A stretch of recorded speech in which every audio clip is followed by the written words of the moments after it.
Welcome to Trackcast episode number 2. I'm your host, Rich Hanson. Today we're here to talk about the brand new Tactix Hybrid.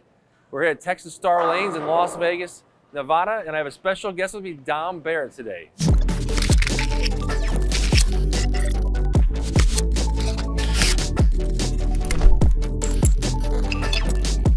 Welcome, Dom. Thanks for having me. Yeah, so we're here today to talk about the Tactix Hybrid. It's a new ball for us. It's a complement to the Tactix. This one's a hybrid version, like I said. The original Tactix was a solid, which was a very great benchmark ball. It's one of those first balls out of your bag that really blends the lane out and gives you a really predictable ball motion.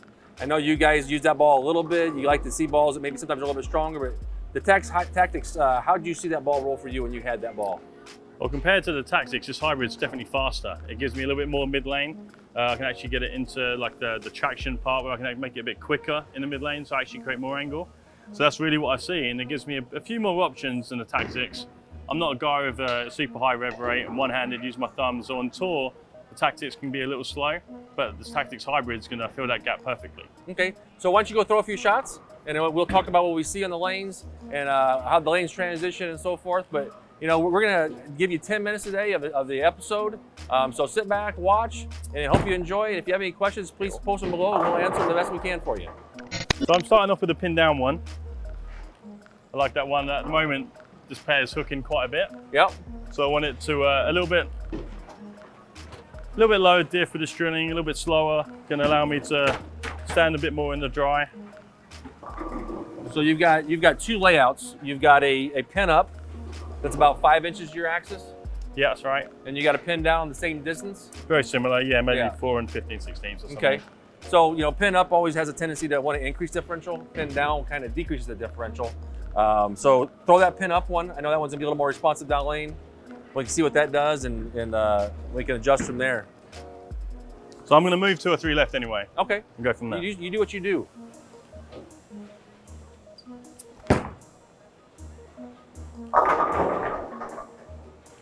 So that Tactix Hybrid features the same core. It's the Starship core.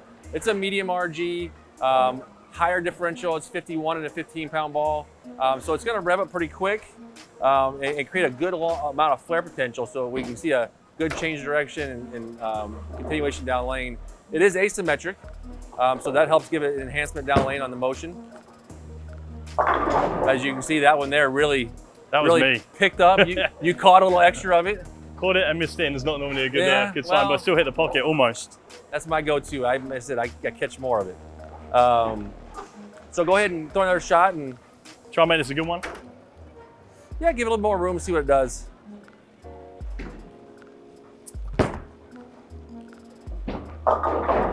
Maybe a little too much room there. You can see, it really wants to go. Yeah, that pin up really, when it sees the friction, it really wants to go. So why don't you throw that pin down and kind of see, you know, how much we can smooth the reaction out with that.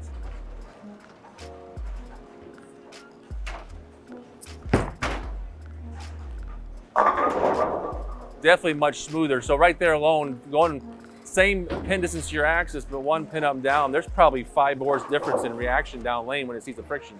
Definitely, and right now, I'd probably want to try and slow down a little bit and get a bit more control in this lane and try and get the ball to roll a bit heavier. It's getting a bit long still. That's me throwing it a bit too hard at the moment. All right, so that's a pin down again? Yeah, we'll go with this one, and then I'm sure I'll get a bit of transition and use a pin up one. I'll be able to control it a little bit more as well.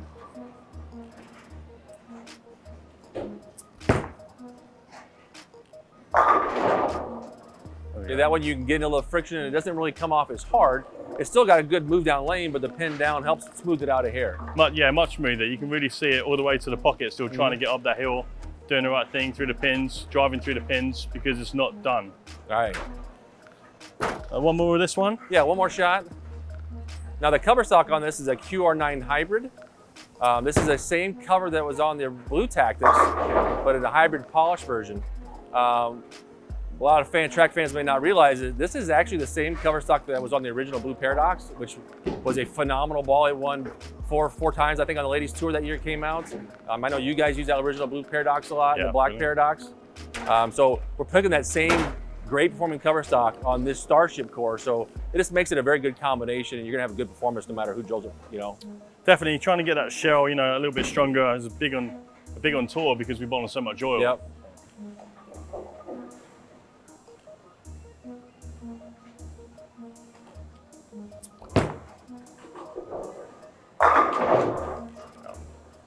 That's the Pinup one. You can see it really dig in. A lot more responsive down lane. What do you think the average, the typical guy that bowls out in the league? I mean, I think you'd want to drill that Pinup layout, right? Because you want to see the change direction down lane. I think that's what's so brilliant about these balls, is that you go back to the Tactix and back to the Legion Solid where it was built from. They're so smooth, those balls. They're so continuous. Like your typical benchmark ball.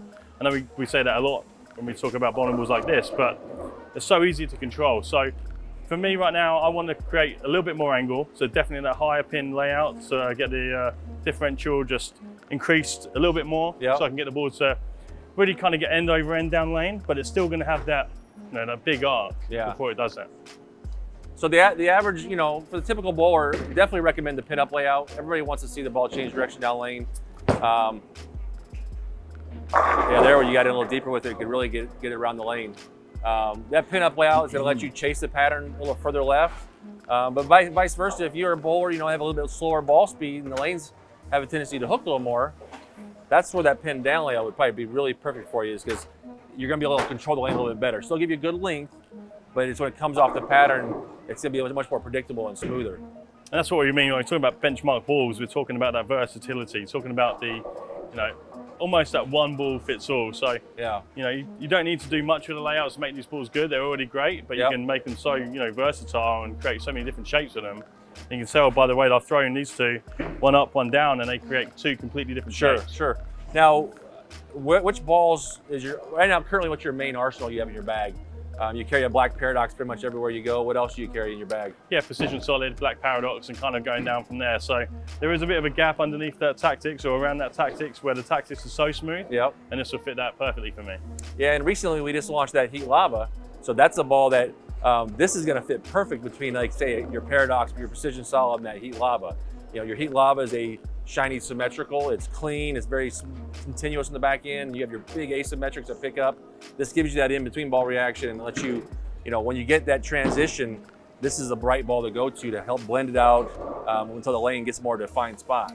Yeah, the Heat Lava is a lot faster down lane and I'd say it's a lot cleaner. This ball wants to be way more rounded, even though you can still make it quick down lane. Whereas that Heat Lava really wants to push to that spot and store up all that energy. And being symmetrical, being asymmetrical, this one wants to pick up that mid lane more naturally where that Heat Lava wants to push through it. Throw a couple more shots for us. I like the pin up. I always like to see the ball change directions down lane like most bowlers. So definitely throw that pin up and let's see what you can do with it.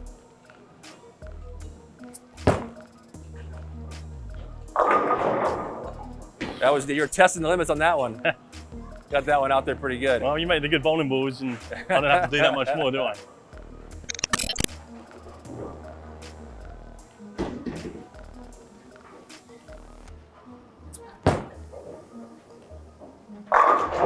Yeah, that one's nice.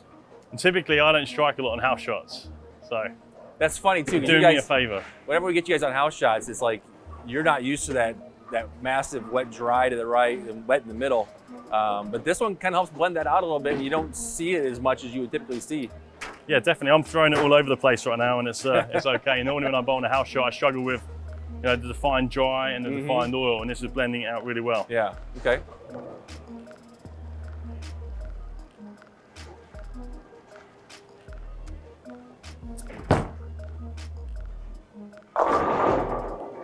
So how much did you move on that one? Was that about a 3 and 2 left? Yeah, I moved a little bit, just a couple, try and be a little bit softer, and I was actually a bit quick. So you can see that's why I get into trouble in house shots where it kind of shoots past. But that's because I'm always chasing the guys with a really high rev rate to be this far left. Right, and you're not going to see that kind of rev rate with the in the leagues.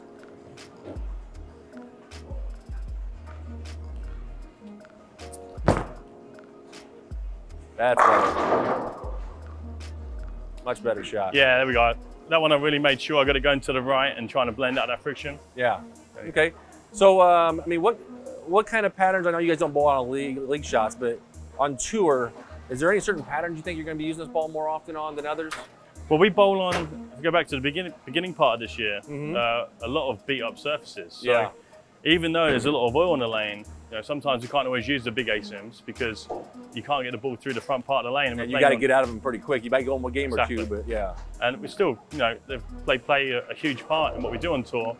but it's not a ball I can use for 4, 5, 6 games. Whereas something like this, even if it is some a bit of oil in the lane with a beaten up surface, I can put some surface, change the surface a little bit, knock some of the shine off. And we talk about a benchmark ball. That's really what they're about, allowing us to do whatever we want with them. Yeah, and then have 2 or 3 of them. Versatility of the ball. Exactly. And then for me, I'd have 2 or 3 of these laid out pretty much like this, and I'll probably go one with a higher pin as well. Really increase that differential so I can get the balls to really read the mid lane hard and then go through the pins from there. Perfect. Well, I think that's about a wrap today on episode 2. Appreciate everyone coming out to the Trackcast. Look forward to future episodes, and we'll bring Dom back again and on future balls. But thanks again. That's a wrap to episode 2.